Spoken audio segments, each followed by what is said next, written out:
Star students, how are you all? Hope you all are fine and safe too. So, students, in our previous video, we have learned something about that armaments, disarmaments, nuclear weapons creation and its application, right? And the world distributed among the armies group, that is NATO, SEATO, and CENTO. The full form of SEATO is Southeast Asia Treaty Organization, NATO, North Atlantic Treaty Organization, CETO, Central East North, Treaty Organization. Right? Till that we have learned in our previous video. Now, today we are going to start the new topic, that was the rise of independent nation in Asia, nation of Africa, non-aligned movement, and partitions of unifications of Germany. Right? Today we are going to learn something new topics related to this chapter. So first, rise of independent nation in Asia. So जैसे ही India आज़ाद हुआ 1947 में, after a long freedom struggle, owing to a Britain policy of divide and rule, the certain other reasons the country was divided into two nations, namely India and Pakistan. As you know that British has applied the divide and rule policy, so India was divided. So the country, our the big country that was included in the Pakistan also, that was divided in the two countries, two nations, that was India and Pakistan, right? In the same way, the continuous struggle against the Britishers' countries like Sri Lanka, Myanmar got independence in 1948.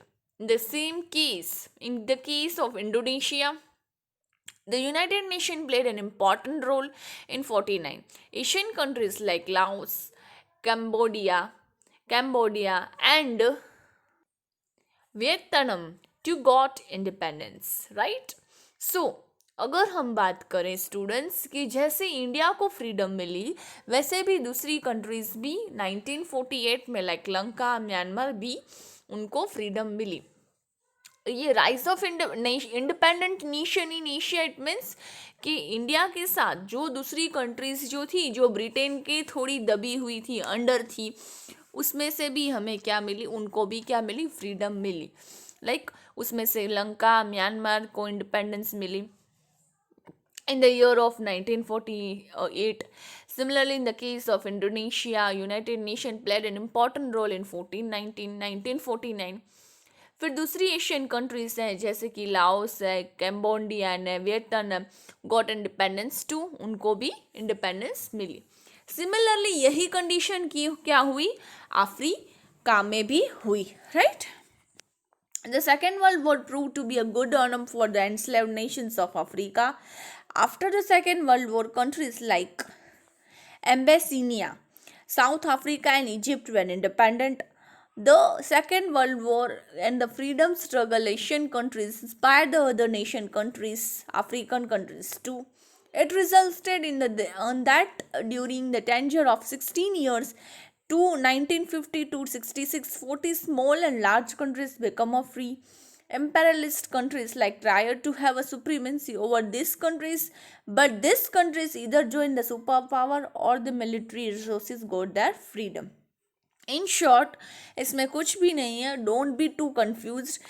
जैसे India आज़ाद हुआ 1947 में, तो world war तो चल ही रहा था, जैसे कि हमने प्रीवियस चैप्टर्स में समझाई है अबाउट द वर्ल्ड वॉर. तो उस हिसाब से कंट्रीज़ थी जो अफ्रीकन की छोटी मोटी कंट्रीज़ थी, एशियन की कंट्रीज़ थी, वो भी क्या हुई, धीरे धीरे क्या हुई, small and large countries got the independent, उनको भी आज़ादी मिली. नाउ नॉन अलाइन मूवमेंट, अभी ये जो है ना वो कंटिन्यूसली आप देखोगे ना तो it's a very big, continuously a big information about the non-alignment, but the message of short what they want to give, that the successful of owing is of big and small countries who were now independent, right? इसमें non alignments जैसे कि संधि, जैसे कि मैंने पहले ही बोला था कि वो मूवमेंट स्टार्ट हुआ जिसमें छोटे बड़े कंट्रीज़ के जो थे प्रेसिडेंट्स, क्या कहते हैं कि भाई इजिप्ट के प्रेसिडेंट ले लो, इंडोनेशिया के ले लो, इंडिया के first prime minister Jawaharlal Nehru ले लो, इन सब ने क्या किया, ये संधि जो है वो नॉन अलाइन मूवमेंट जो है उन्होंने ज्वाइन किया। एंड इसमें if I am telling you the short message यही था कि जो छोटी छोटी जो कंट्रीज थी वो क्या हुई, धीरे धीरे इंडिपेंडेंट हुई, राइट। किस तरह से हुई, क्या हुई, that wasn't given in the deeply, वो मैं आपको बताती हूँ। लाइक सी यहाँ से some new nations adopted the policy of not to align with any of two other blocks and militaries blocks, जैसे कि सुपर पावर्स कौन थे, रशिया था, अमेरिका था। उनको ऐसे लगा कि उनको किसी के साथ संधि जोड़नी ही नहीं है। उनको क्या था कि भाई हम अकेले इंडिपेंडेंट रहे, हमें किसी की मिलिट्री या किसी की रिक्वायरमेंट नहीं है। सो जो ट्रीटी साइन करते हैं ना, उन्होंने उनको ऐसे था कि वे they will not ready to sign anything, क्योंकि ऑलरेडी क्या हो कि भाई सुपर पावर्स के अंदर आ जाओ तो तुम लोगों को कहीं ना कहीं उनके अंडर ही रहना पड़े। नो डाउट हम सब इंडिपेंडेंट तो हो गए पर टोटली वेल डेवलप्ड भी नहीं थे, and still we are not developed, right. हम डेवलप कंट्रीज में आज भी नहीं आते, वी आर डेवलपिंग कंट्रीज। हम जो है डेवलपिंग कंट्री में आते हैं, अंडर डेवलपिंग कंट्री में भी नहीं आते हैं, बट डेवलपिंग कंट्रीज में आ रहे हैं, राइट। तो उस हिसाब से क्या हो कि ये जो हम नेशंस हैं हमें सपोर्ट की ज़रूरत होती है, राइट। हमारे जो होते हैं ना कि भाई दूसरी कंट्रीज के साथ relations, that was good, but we are not ready to sign any type of treaty कि भाई उनके कहीं ना कहीं अंडर आ जाए। लाइक अगर हम मैं आज का एग्जांपल लूँ कि we have the good relationship of with Russia still, and we have a good relationship of America also, but we are not going to sign any type of treaty that will conduct the under of them, right, because they are the developed, they are the superpowers, but we are not going to sign that treaty, right। तो ये जो Nations जो finally आज़ाद हुए, छोटे छोटे जो थे, क्योंकि आपको भी पता है कि अफ्रीका जो है कॉन्टिनेंट, उसमें काफ़ी इतनी सारी कंट्रीज है जो अंडर डेवलप्ड है, राइट। अफ्रीका में तो अभी भी काफ़ी ऐसे कंट्रीज है जहाँ पे खाने पीने के भी क्या होती है कि भूखमरी होती है, खाना पीना भी नहीं मिलता है। इंडिया से भी गई गुजरी कंट्रीज है, ऐसा नहीं है कि सिर्फ इंडिया में ही भूख मरा है, इंडिया में ही खाना पीना की या गरीबी या पॉवर्टी बहुत ज़्यादा है, ऐसा नहीं है। काफ़ी दूसरी कंट्रीज़ भी हैं जहाँ पे ये प्रॉब्लम, ये सिचुएशंस कंटिन्यू चल रही है। ऐसा कोई कंटिन्यू नहीं है कि भाई सिर्फ इंडिया में ही ऐसा है। इवन तो इंडिया से भी बुरी हाल बाकी कंट्रीज़ की है, जो अंडर डेवलपिंग में आती है, जो डेवलपिंग में आती है, राइट। अगर आप चाइना की बात ले लो तो चाइना के बाद पॉपुलेशंस कम नहीं है, कंपेयर टू इंडिया तो बहुत ही है। और उनकी टेक्नोलॉजीज़ में भले ही वो थोड़े से आगे हो इंडिया से, बट उनकी वो भी टोटली डेवलप्ड तो नहीं कहलाती ना, राइट। स्टिल उसमें जो no doubt that China was the member of United Nation, but still the population of China is more than India, that's we are thing. No doubt जो एस्टिमेट था last time के 1950 तक या 90 क्या कहते हैं कि 49-45 तक भी इंडिया क्रॉस कर देगा चाइना को। And even though just now we had here the news about that China ने ये जो वायरल कोरोना का फैलाया वो इसके लिए फैलाया कि भाई उनकी जो पॉपुलेशन है वो कम हो जाए, बट उसका रिजल्ट बहुत ही ख़राब आया और पूरे वर्ल्ड में उसमें इफेक्ट कर दिया कोरोना वायरस का। ये सब हम सुन रहे हैं। Whatever the truth is that we don't know, but that was the truth that the scientist had searched. Even though हमें जो इंफॉर्मेशन मिली है उससे हमें यही मिलता है कि ये जो वायरस जो है that was the man made virus, right, जो नेचुरली कोई चीज़ से या कहीं से आया नहीं है, ये बनाया गया है, वो भी चाइना की लैब में। दैट वॉज ट्रू, ये न्यूज़ मिली है। फिर भी 99% बोलते हैं why we are not giving the 100%, but still 1% जो चांसेस हैं कि वो ट्रू नहीं भी हो सके, right. So we are not getting the final decisions about that virus, right. सो जैसे कि चाइना ऐसे न्यूज़ मिली, स्टार्टिंग में तो यही न्यूज़ मिली ना, we got the news that China want to reduce their population, that's why he made this type of virus. The person who are belonging totally poverty and those who are living in the slums, they will die, if they have this attached with this virus, right? ये हमने news सुनी कि भाई जो भी गरीबी है उसकी मिट जाएगी, जो बहुत ही पुअर लोग हैं उनको ये वायरस से अटैच कर डालेंगे या फैला देंगे कहीं पे, तो उनकी जो पॉपुलेशन है वो कम हो जाएगी। बट समहाउ ऐसा होता है कि कोई भी कंट्री जो है वो अपनी प्रजा के साथ, राइट, जैसे कि राजा होती है, उनकी प्रजा ही तो सब कुछ होती है, तो कोई भी कंट्री अपने ही लोगों के साथ ऐसा ना करे। बट स्टिल हमने ये न्यूज़ सुनी है, we are not getting the final decision about this, हमने ये फाइनल नहीं लिया है, राइट। चाइना की जो टेक्नोलॉजीज हैं वो आगे जा रही है, वो फाइनल है। बट बोलते हैं ना कि चाइना का माल चाइना जैसा ही रहता है, फिर लॉन्ग लास्टिंग नहीं टिकता है कोई भी। तो इसी तरह से अगर हम अफ्रीका में जाए तो काफ़ी ऐसी कंट्रीज हैं जिनके नाम भी बिल्कुल अजीब से होते हैं, राइट। तो वो भी तो अंडर डेवलप्ड ही है, वो कौन सी डेवलप्ड होगी है। चलो ये तो छोड़ो, अपनी जो राइवल कंट्री है लाइक पाकिस्तान, राइट, वो जो है वो भी तो वो तो डेवलपिंग कंट्रीज में आती है, राइट, अंडर डेवलपिंग में ही आती है शायद, तो डेवलपिंग में भी नहीं आती है। तो ये जो शायद कंट्रीज है वहाँ पे भी यही हालत है।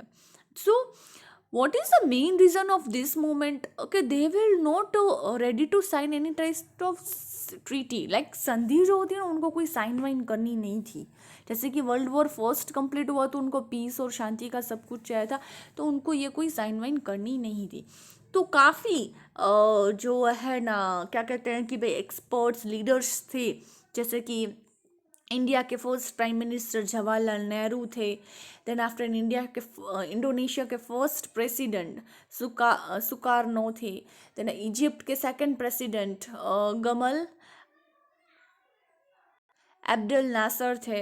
Then after Ghana's first president Kwame Nkrumah, it's Nkrumah, and Yugoslavia presidents Joseph Broz टीटो।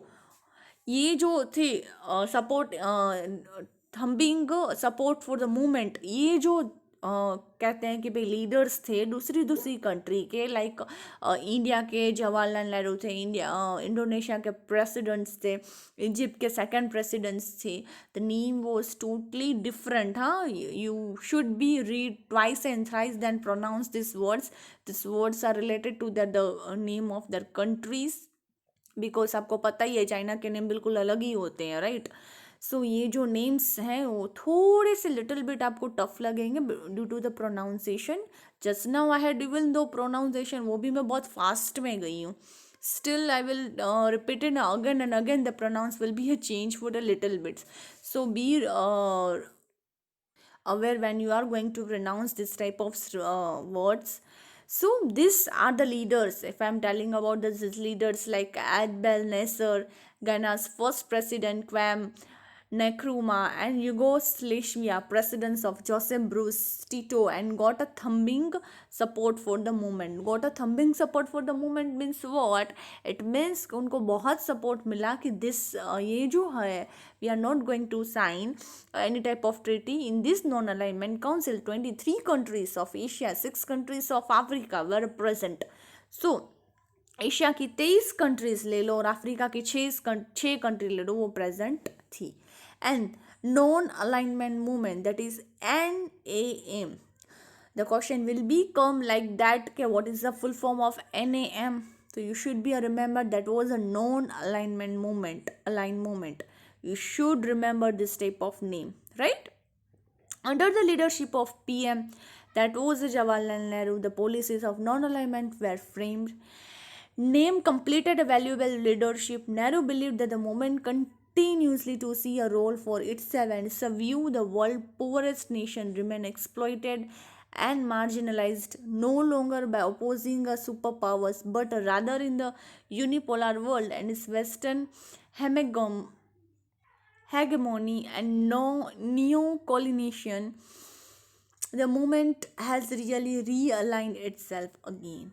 It opposed foreign occupation, interference, internal affairs, aggressive, unilateral measures, but it has also shifted to focus the socio-economic challenge facing a member of states, especially the inequalities manifested by globalizations and implementation of neoliberal policies. The non-alignment movement has identified economics, underdevelopment, poverty, social injustice, growing threats to peace and security. As I told you कि इसमें कुछ भी नहीं है, मैंने आपको पहले भी बिल्कुल सिंपल में बताया कि इसमें यही चैलेंजेस आई कि अगर और काफ़ी कंट्रीज़ जो थी वो ओपोज भी कर रही थी और काफ़ी ने साथ दिया, काफ़ी ने नहीं भी दिया. But the thing is that कि अगर हम ट्रीटी साइन करें या इस मोमेंट में अगर ज्वाइन ना भी हुई दूसरी कंट्रीज़, तो हम जो डेवलपिंग कंट्रीज़, तब तो हम डेवलप कंट्रीज़ में ही अंडर डेवलप कंट्रीज़ में भी आए जाते थे. तो हमें सोशल पोवर्टी, अंडर डेवलपमेंट, ये जो सोशल इनजस्टिस है, right, and different type of क्या कहते हैं कि इकोनॉमिक्स प्रॉब्लम, ये सब हमें फेस तो करनी ही थी, क्योंकि already we don't have the support of other super powers countries, right. तो ये जो चीज़ें जो हुई उसमें हमें क्या हुआ, थोड़ा सा इफेक्ट हुआ. एंड स्टिल भी जो भी डेवलपिंग कंट्रीज है वो तो फेस कर ही रही है सारी की सारी ये प्रॉब्लम. स्टिल इंडिया का रूट कोज क्या है, what is the root cause of India? The root cause of India is poverty, right. India का रूट कोज है पोवर्टी. अगर पोवर्टी नहीं है तो सब प्रॉपरली चलेगा. पोवर्टी नहीं है तो you will get the education properly, you will get the better environment compared to the different environment, right. If you have the poverty, अगर आपको हंगर, भूख ही मार देती है, तो एजुकेशन क्या, लाइफस्टाइल क्या, जीना क्या, वो सब आप भूल जाओगे. पहले हम क्या देखते हैं, खाना देखते हैं. हम ऐसे बोलते हैं ना, हमें भूख कंटिन्यूसली बहुत लगती है, तो बोलते हैं ना प्याज और रोटी भी भूख में बहुत अच्छी लगती है, मीठी लगती है. क्यों ये वर्ड्स यूज़ किए जाते हैं? क्योंकि हंगर है ना, हंगर लोगों को मार डालती है, भूखा मार डालती है. तो रूट कोज जो है ना इंडिया की, यही है पोवर्टी. अगर पोवर्टी निकल जाए तो सब कुछ परफेक्ट हो जाए. Why the economics always said the rich become the richer, poor become the poor, and the middle class always suffer. Why this words are given in the economics? If ये तो थोड़ा आपको आगे आएगा, बट ये क्यों दिया गया है? क्योंकि यही है. For example, if I am telling you the person who is rich, right, who have the invested 20 lakh rupees in a one house, then he had said that I want to sell this house in 30 lakh. तो उसने 20 लाख में लिया हुआ घर 30 लाख में बेचेगा. 10 लाख उसको क्या हुआ, इनकम हुई. अभी वही 30 लाख वो दूसरे कोई मकान में लगाएगा और वो 50 लाख में बेचेगा, तो उसको इनकम क्या हुई, 50 हुई. अभी यहाँ पे सिमिलरली कोई पुअर की कंडीशन ले लो, जो सुबह जाता है खाना खा के जाता है एक टाइम का, उसको रात का ठिकाना नहीं होता कि वो रात को क्या खाएगा. उसको रात को घर पे खाना मिलेगा भी नहीं मिलेगा, क्योंकि वो डेली लेबर्स के वर्क ऊपर डिपेंड करता है. जितना वो कमाएंगे उतना खाएंगे. दैट्स वाई द कोरोना में लोगों को क्या सफ़र हुआ, ठीक है. जो पूरे तरीके से डंप थे, जिनको कुछ खाने का नहीं था, उनको गवर्नमेंट पहुंचा रही थी. जो रिच थे उनको कोई दिक्कत नहीं थी. सफ़र कौन करता है? Lower middle class, middle class, lower middle class. Why suffer? क्योंकि उसको किसी के सामने हाथ फैलाने में भी थोड़ी झिझकिचाहट होगी कि कैसे मैं जाऊं किसी से लेने खाना वाना मांगने, राइट. जिसकी सैलरी मंथली 10-12 thousand हो और वो लोग अपना घर चला रहे हो. सिमिलरली जो मिडिल क्लास होते हैं वो 1 महीने का, कम से कम 2 महीने का, ठीक है, उसके ज़्यादा उनके पास सेविंग ना हो कि वो तीसरा चौथा महीना कंपेयर कर पाए. तो ये प्रॉब्लम्स किस कंट्रीज़ को होती है? Developing and under developing countries को, जो हमें फेस तो करनी ही थी, राइट. सॉरी. तो ये जो चीज़ें जो हम फेस कर रहे थे, तो वो आज वाई कोरोना में ये सब क्यों फेस हुआ? क्योंकि अगर डेली लेबर के लोग हैं, उनको पता भी नहीं होता कि रात को क्या खाएंगे, किस तरह से खाएंगे.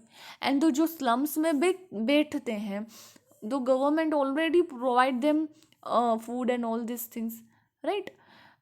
सो काफ़ी सारे ट्रस्ट वगैरह भी है जो जितना बहुत सारा फंड वगैरह आता है लोगों को खिलाते हैं, right.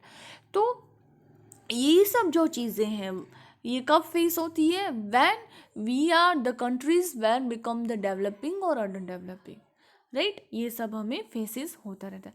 Today more and more than countries have joined a non-aligned movement. Union Summit was held in Kuala Lumpur on 13th 13th May 2003, for last 4 decades, many incidents were happened.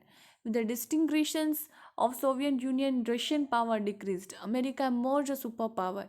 Imperial policy decreased to minimum in other countries. In this way, this situation, non-aligned movement played a dominant role. Non-aligned nations with their non-aligned policy were successful in contributing towards the policies. The non-aligned movement was successful in showing of a moral impact for maintaining the world peace, stopping of wars, maintaining human society, nationalism as well the superpower, adopting anti attitudes of disarmaments. सो ये जो movement जो था वो continuously जो हुआ उसमें हमें क्या कहते हैं कि बहुत ही रिजल्ट भी अच्छा आया, जैसे कि इंडिया में क्विट इंडिया मूवमेंट ले लो, ठीक है, देन आफ्टर बंगाल का पार्टीशंस में ले लो, स्वदेशी मूवमेंट ले लो, ठीक है, बॉयकॉट हमने किए थे सारे जो चीज़ें वगैरह, तो कहीं ना कहीं उसका इम्पैक्ट क्या आया, हमें अच्छा ही आया. सो इसका भी कोई बोलते ना, if we have the long struggle then we will get the result better. कोई भी देखो अच्छे काम में स्ट्रगल बहुत आएगा, फेस बहुत कुछ करेंगे, राइट. क्यों करेंगे? क्योंकि कोई भी अच्छी चीज़ का रिवॉर्ड हमें लास्ट में मिलता है. As I told you before 2 months और 1 month कि 11th साइंस ले लो या 12th साइंस भी किया हो या जिसने जो भी किया हो, राइट. उसका रिजल्ट कब आता है? जब जी नीट में आपने स्कोरिंग अच्छी किया and you will get the admission in a better college in medical science. So वो 2 साल की मेहनत आपको कब मिलेगी? मिलेगी आपको 2 साल के बाद. बट उससे पहले आपको कौन सी मेहनत करनी पड़ती है? तो 9th की मेहनत करनी पड़ती है, 10th की मेहनत करनी पड़ती है, then we will get the result, right. तो ये चीज़ क्या होती है कि after a long thing then you will get the success, right. Now partition of unification of Germany. Now we will going to learn something about the unifications, partitions of Germany. Germany was the main cause behind both the world wars. It faced a humiliating defeat in World War II. As you all know that Germany, Italy and Japan, they are the main cause of World War II. पहले भी हुआ था, जैसे इसकी fascist party थी, then after और एक party थी जिसने जर्मनी ने शायद फैसिस्ट किया था, हिटलर ने डिक्लेयर किया था 1 man 1 army, राइट. ये जो सारी जो पार्टीज थी डिफरेंट टाइप की, वो किसने की थी? वो हिटलर ने ही तो की थी. एक तो जर्मनी का हिटलर ही था, उन्होंने की थी. So Germany that was the root cause of all this things, right. और उसने फर्स्ट क्या कहते हैं वर्ल्ड वॉर में तो ड्यू भी पेमेंट किया था, क्योंकि उसने बहुत सारा जो डेप्ट्स थे वो आ गए थे एंड लास्टली जर्मनी को ही ऐसे बोल गया था that was the main root cause of all this things, right. So all its administrations and economic collapse completely. There was not a single large party left in the whole Germany that ruled of the nation. In a nation that was in a fear that the Germany would pose a threat to the world once again. If it is emerged as a military power once again, therefore the defeated Germany was divided into 4 administrative segments. The Soviet Red Army in the latter phase of war had captured the eastern part of Germany, therefore it accepted the eastern Germany would remain in their control, where it was decided that America could control the southwestern side of Germany. France would control its area near France, with Britain would control area of Germany bordering Belgium and Holland. जैसे कि Germany पहले से ही administrative and collapse completely economically. So Germany जो था वो not a single large party left in the whole of Germany, wall of Germany. Then after Germany के जो थे वो थोड़े से डिविजन्स जो थे वो डिवाइड हो गए. Than half part would taken by the 4 administrative segments में वो डिवाइड हो. The Soviet red army that phase had captured the eastern part of Germany. Similarly, eastern part would remain in their control, and where it's divided America, the southwestern part of its Germany, France control in area of near France, and Britain would control the bordering Belgium and Holland, right. America, France and Britain start thinking about the certain alternative arrangement. Meanwhile, atmosphere distrust and doubt had already started between two power blocks. America America and other Western European countries established Federal Republic of Germany. This was administrated jointly by America, Britain, and France. On the other side, the Soviet also declared the East Germany and Democratic Republic East Germany. Thus, after the war of two independent Germany states came into the exist name West Germany, East Germany, and Germany's three western segments were united. The administrative segment of Berlin also united. In its reaction, the Soviet Union in April 1948 declared the Berlin blockade. This resulted into a tremendous tensions between Soviet Union and Western countries. Later on, a high 42 kilometers long wall separating Western and Eastern Berlin was constructed. The communist government tried to prevent 1,000 of East German citizens from jumping and entering into a free atmosphere of Western Germany. Many of people lost their life in doing so. After a 4 to 4.5 decades, Western Germany made an astonishing development. Experts consider a German miracle. There was no remarkable change in the economic condition of East Germany. The, Ger- the East German communist government crushed all hopes of its political freedom and rapid economic development. Not more you can think, इसमें आपको ऐसे लगेगा ओह God ये तो बहुत ही deep है, क्या है, कुछ नहीं है, नथिंग मोर. इसमें क्या हुआ, जैसे ही जर्मनी डिवाइडेड हुआ, राइट, डिफरेंट डिफरेंट्स में कंट्रीज में, तो east Germany as a democratic republic Germany बना गया. Thus after the war two independent German states into existence, namely West Germany and East Germany. नाम क्या पड़ गया, west Germany democratic and east Germany communist. Three western segment were united. Three administrative segment of Berlin also united. इस तरह से क्या हुआ कि जो सोवियत यूनियन था इन अप्रैल 1948 में डिक्लेयर किया हुआ बर्निंग ब्लॉकेट. तो ये जो जर्मनी जो था वो कैसे, it wasn't divided into other countries like eastern and western countries.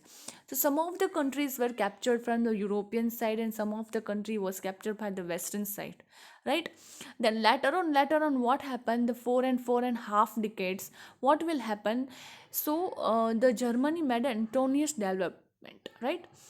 धीरे धीरे क्या हुआ कि जर्मनी का जो डेवलपमेंट है that was an astonish, means mind blowing, completely development होने लगा. German miracles were happen, right. Why मतलब इतना मतलब जो पूरा का पूरा कंट्री ख़त्म हो गया और जिसमें फिर लास्ट में इतना कुछ दैट पूरा का पूरा क्या कहते हैं कि भाई है ना, बहुत ही ड्यूस वगैरह में चला गया हो, फिर भी जो कंट्रीज ऐसे डिवाइड हो गया हो, some of the eastern parts, some of the western parts, then suddenly what happen, after 4 and 4.5 decade western Germany made a astonishing development. उस वेस्टर्न जर्मनी में डेवलपमेंट एस्टोनिक मतलब माइंड ब्लोइंग डेवलपमेंट हो गया.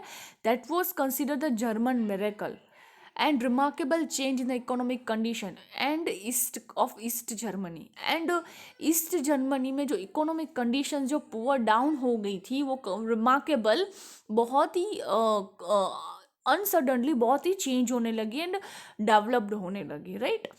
So the crushed of hopes of people, political freedom, rapid economic develop. तो जो भी country में rapid economic development होता है ना तो वो कंट्री ऑटोमेटिकली आगे चलती है.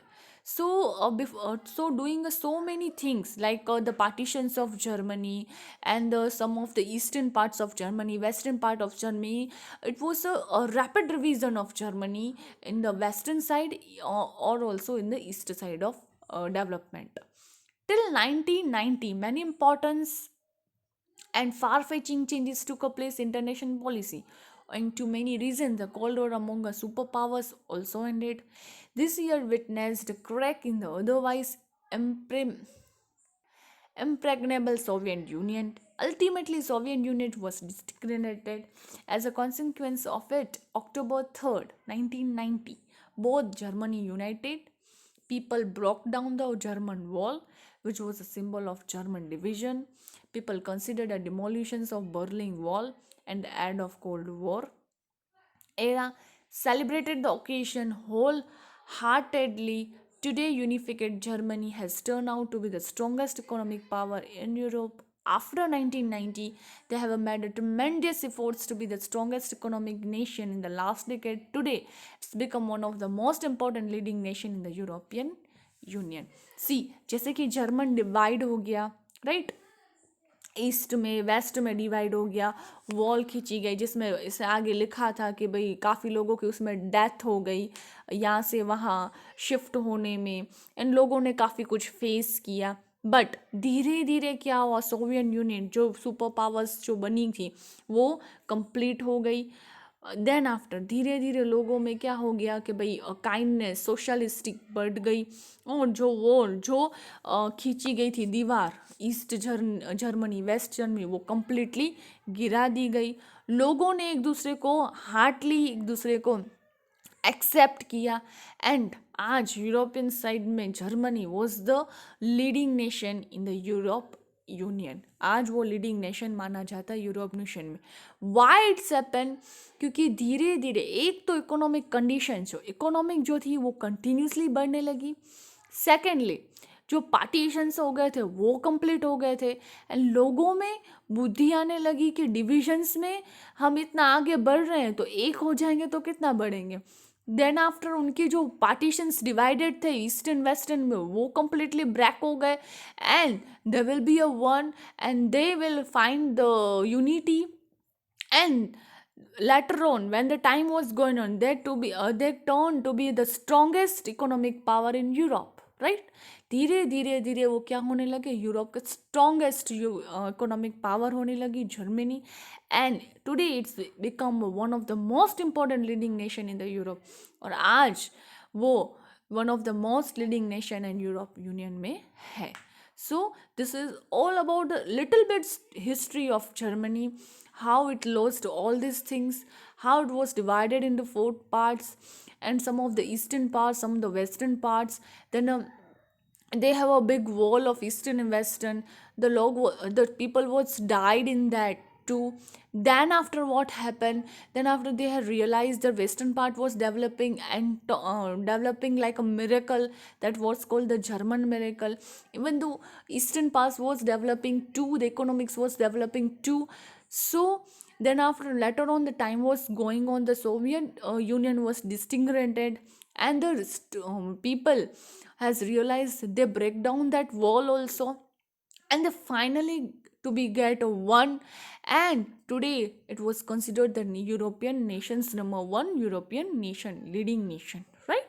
So this is all about Germany. Now distinctions of Soviet Union.